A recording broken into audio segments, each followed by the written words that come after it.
دیکھیں ہم اس دنیا میں کیوں آئے ہیں, ہمارا مقصد حیات کیا ہے, اتنی بار یہ سنا سوال, سمجھ ہی نہیں آتا تھا کہ آخر کیا ہے, آخر کیا ہے. ایک بلری سا ایک ویژن سا آتا تھا کہ اچھا اس لیے آئے ہیں, اس لیے روحانیت کے لیے آئے ہیں, یہ جو ولی ہیں یہ زندگی کا مقصد ہے. خود نہیں سمجھ میں, اپنی سچائی نہیں سمجھ میں آتی.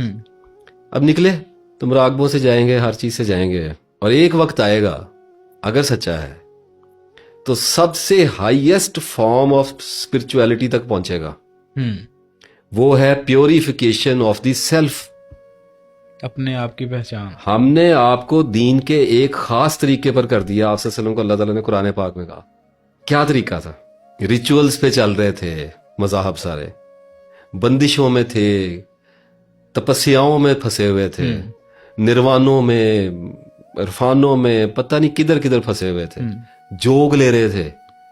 تو اللہ تعالیٰ نے آپ سے کہا کہ ہم نے آپ کو دین کے ایک خاص طریقے پہ کیا ہے. وہ طریقہ کیا تھا؟ 11 بار قسم کھائی اللہ تعالیٰ نے سورہ شمس میں, اور فرمایا کامیاب ہو گیا وہ جس نے اپنے نفس کو پاک کر لیا, اور مارا گیا وہ جس نے اپنے نفس کو پولوٹڈ کر لیا, آلودہ کر لیا. اس کا مطلب ہے ہائیسٹ فارم آف اسپرچویلٹی جو ہے وہ میرے کریکٹر کی پیوریفیکیشن ہے. جو بھی کام میں روزانہ کی بنیاد پہ بار بار کرتا ہوں اور کرتا ہی چلا آ رہا ہوں اور کرتا ہی رہوں گا, وہی میرا کریکٹر ہے, یہی میرا سیلف ہے, یہی میرا نفس ہے. کتنا سادہ سا ہو گیا. اس کو اللہ نے کہا کہ یار اس کو ذرا پیوریفائی کر لو, اس کے ذرا خلاف جاؤ, اس کو تھوڑا سا ذرا پیور کر لو, ہلکا سا, زیادہ نہیں کر سکتے کہ بڑے گناہوں سے تو تم بچتے ہی رہو گے, تو چھوٹے تو تم کرو گے, اگر بچ بھی گئے تو بڑے سے کرو گے. تو تھوڑا سا پیوریفائی کر لو, تھوڑا بچنے کی کوشش تو کرو, تقویٰ گارڈ کرو, تھوڑا سا پیچھے ہٹو, رکو, ذرا سوچ کے کرو. تو یہ اسپرچویلٹی ہو گئی. اچھا اب میں یہاں تک پہنچ گیا, یہیں پہ آئے گا بندہ. یہ میں آپ کو بتا رہا ہوں, اگر اڑ گیا کسی جگہ پہ, مراقبوں میں پھنس گیا, چلوں میں پھنس گیا, تسبیح کو زندگی کا مقصد سمجھ لیا, نروان سمجھ لیا, کسی نے کسی کو مقصد سمجھ, کسی نے اپنے بابے کو سمجھ لیا, کسی نے کسی چیز کو, کسی نے قرآن کو سمجھا, کسی بھی چیز پہ جہاں پہ رک گیا وہیں پہ فریز ہو جائے گا, روک دیا جائے گا, سیز کر دیا جائے گا کہ یہ تو نے مقصد سمجھا, اسی پہ رک جا, اسی پہ آگے جانا ہے. اب آگے کہاں جانا ہے؟ تو کیا چیز ہے جو آگے بڑھتی جا رہی ہے؟ ڈیلی روٹین, میرا نفس, آتے ہیں زندگی. تو میں نے اسی کے خلاف جانا ہے.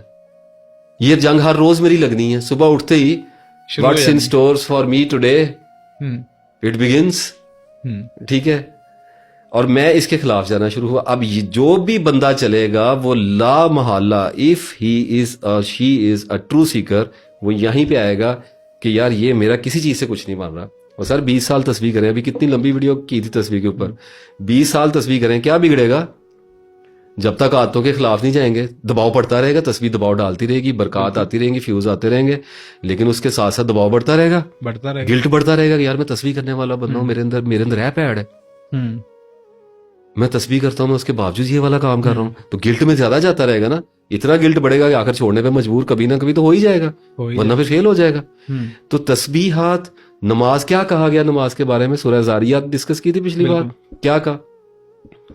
برے کاموں سے اور فحاشی سے روکتی ہے. لوگوں کو روک رہی ہے, لگے ہیں ویسے نہیں روک رہی ہے. تو کیوں کہا اللہ نے روکتی ہے؟ دیکھیں اللہ کہتا ہے روکتی ہے, بندے پڑھ رہے ہیں نہیں رک رہے. یہ کانفلکٹ کیسے آ رہا ہے؟ اپنے سیلف کے خلاف جائے نہیں. اللہ تعالیٰ کہتا ہے کہ لاجیکل ہے کہ روکتی ہے, آٹومیٹک نہیں روکتی. لاجیکل یہ نہیں ہو سکتا کہ آپ 5 وقت کی نماز پڑھیں اور آدمی کہے کہ میں پور نہیں دیکھ سکتا, میرے اندر سے وہ ہسی مر گئی, میرا سیکس فیوز ہو گیا. How is it possible? تو اللہ تعالیٰ نے کہا کہ روکے گی اگر سچے دل سے پڑھو گے, کیونکہ نماز ہے. اللہ نے جھوٹی نمازوں کا تو اللہ نے بات ہی نہیں کی نا. اللہ نے کہا نماز روکتی ہے. اب ایک بندہ کہتا ہے یا اللہ میں تیری نماز پڑھوں گا, وہ پڑھ رہا ہے, اب اس کی جبلتیں تھوڑا گند مند چل رہا ہے نا ہر بندے کے اندر ہی. اب وہ بےچارا ادھر کو ہو گیا, ذرا آنکھ میں چا کے اس نے کچھ دیکھا, اگر تو سچا ہے شرم آئے گی نا. آئے گی, بالکل آئے گی. ٹھیک ہے, ڈیٹ بن جائے گا, معافی مانگے گا. نہیں کیوں نہیں دیکھے گا, معافی مانگے گا. پھر دوبارہ سے, ہم سبجیکٹ سے تھوڑا سا ہٹ رہے ہیں لیکن میں اس کو ذرا ایکسپلین کرنا چاہ رہا ہوں. پھر دوبارہ جائے گا نماز میں, پھر دوبارہ کرے گا, پھر دوبارہ جائے گا. تو نماز روک رہی ہے نا؟ روک رہی ہے, بالکل روک. نہیں نظر آ رہی ہے آپ کو نماز روک رہی؟ نماز روک رہی اس وقت میں آپ کو دکھا رہا ہوں نماز روک رہی ہے. 2 رزلٹ پیدا ہوں گے, یا وہ چھوڑ دے گا, یا رک جائے گا, یا نہیں رکے گا. نماز روک رہی ہے, ایسے ہی. I think you are getting my point. بالکل. نماز از فورسنگ ٹو اسٹاپ, رک,